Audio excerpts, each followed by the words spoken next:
We're already starting to see Donald Trump's actions come into effect. Even just a few hours in, it looks like Marco Rubio is going to be confirmed by the Senate tonight as the Secretary of State, so might well be the formal Secretary of State when he meets with Penny Wong, as is anticipated.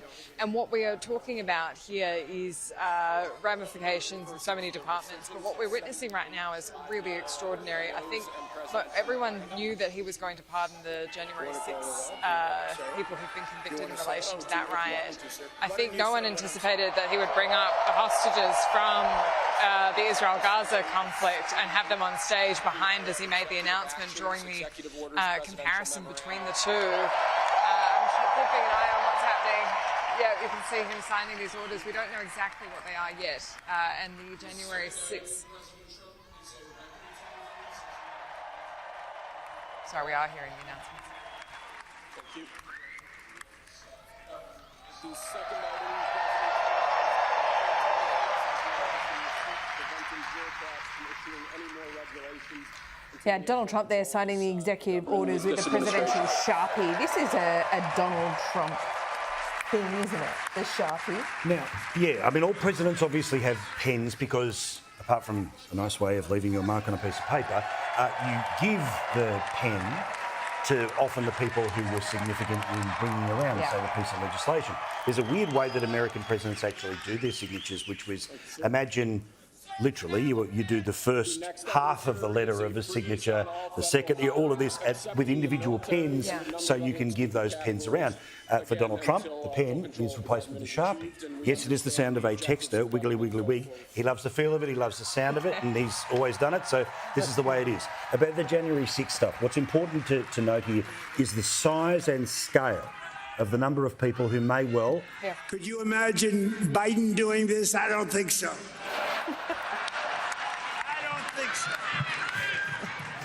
It just needed to get that in there. Sir, the next item, as you announced in your speech, is a requirement that federal workers return to full-time in-person work immediately.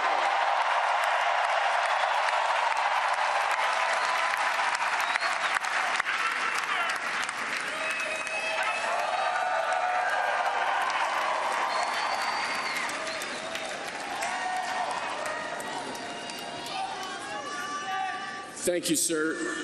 Next, we have a directive to every department and agency in the federal government to address the cost of living crisis that has cost Americans so dearly.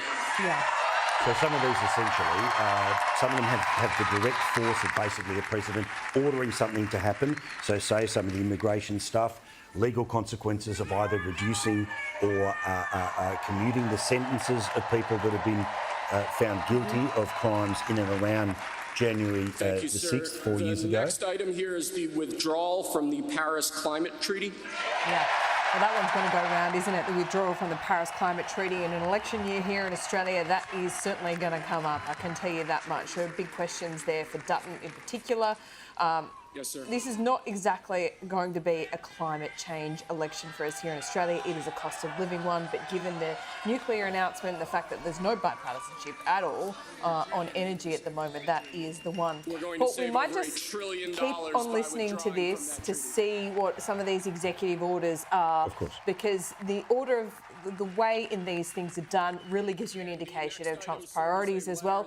And don't forget, this is all just day one, just the beginning. Withdrawing from the Paris Climate Treaty.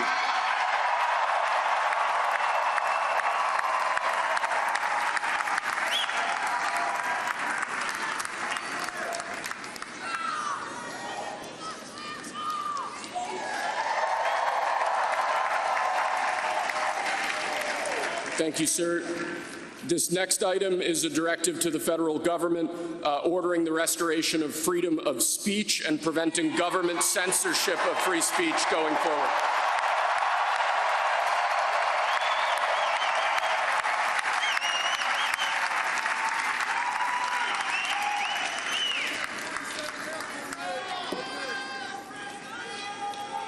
And lastly, sir, before we go back to the Oval Office to sign a large number of other items, is a directive to the federal government ending the weaponization of government against the political adversaries of the previous administration, as we've seen.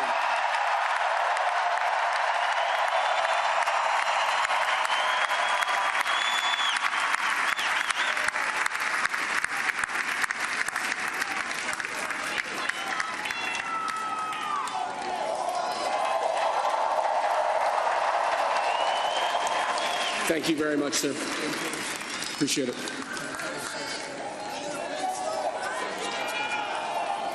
Pretty fun job.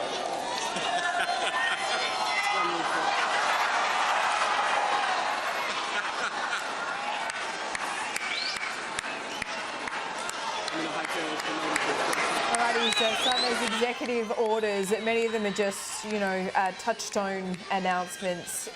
How they'll work in practice, I don't know. But this is essentially a list of his priorities on day one. Those presidential sharpies that we're talking about. Previous presidents have had probably a quill, a special expensive pen. Fountain pen, if you will. A fountain pen, if you will. I know you never write with anything left. Donald Trump has presidential sharpies, and he just ended signing those executive orders by throwing them into a crowd. He is nothing but the entertainer.